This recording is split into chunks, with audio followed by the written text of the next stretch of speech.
Good morning, students. Now we are going to start our chapter number 40, that is don't be judgmental. What is the meaning of judgmental? जज से आपको पता चलता है कि जज, द मीनिंग ऑफ जज इज़ किसी को परखना, किसी को जज करना. So the word judgemental is कि हमें किसी को भी परखना नहीं चाहिए. Don't be judgemental.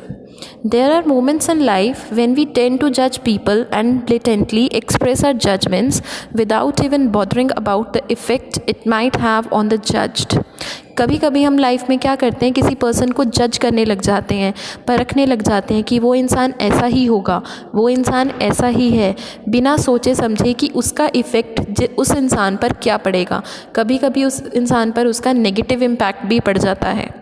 Being judgmental and discriminating against people for who they are in terms of socioeconomic status, physical appearance, etc.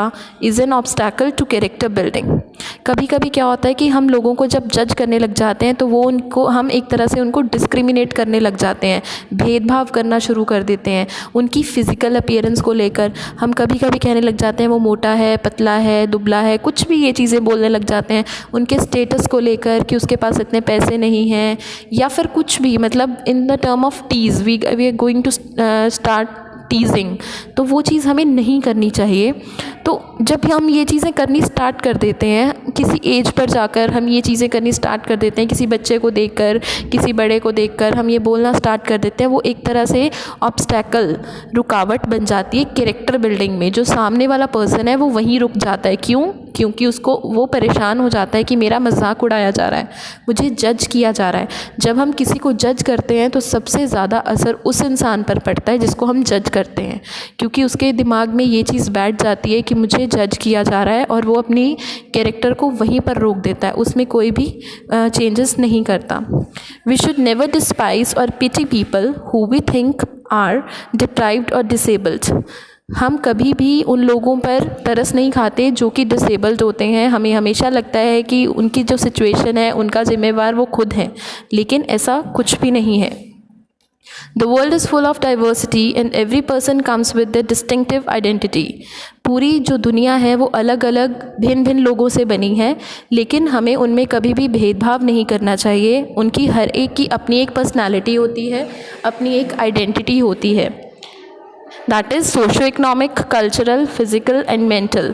और इन सब चीज़ों पर उनकी जो आइडेंटिटी डिपेंड करती है कि वो कैसे स्टेटस में रह रहे हैं, कैसे इकनॉमिक, कैसे सोशल लेवल पर लाई कर रहे हैं, वो कल्चरल, किस कल्चर से बिलोंग करते हैं, वो फिज़िकल अपीयरेंस उनकी कैसी है, या फिर मेंटल लेवल उनका कैसा है. With increasing age, we must develop the maturity to fathom this diversity and learn not to judge people for reasons they don't have a hand in, for attributes they didn't contrive. So, इन सब चीज़ों को दिमाग में रखकर हमें कभी भी एक पर्सन को जज नहीं करना चाहिए. अगर हम किसी को जज करते भी हैं तो हमारे पास कुछ सॉलिड रीजंस होने चाहिए जिस वजह से हम उस इंसान की आइडेंटिटी पर एक सवाल उठा सक रहे हैं. Such diversity of human existence need to be acknowledged rather than judged. ऐसी जो पर्सनालिटीज़ होती हैं ह्यूमन की, वो हर एक कंट्री में पाई जाती हैं, पूरे वर्ल्ड में पाई जाती हैं, लेकिन इसका मतलब ये नहीं कि वो बने ही जजमेंट के लिए हैं. हमें दूसरों को जज करने से पहले खुद की तरफ देखना चाहिए कि हमारे में क्या कमी है. So students, this is all about don't be judgmental. So here are some of the MCQs. I am sending PDF to you. Hope you will practice it by your home also. There are 2 questions, question number B and C. You have to write it by your own in your own language. If still you are having any query, then you can ask. Thank you.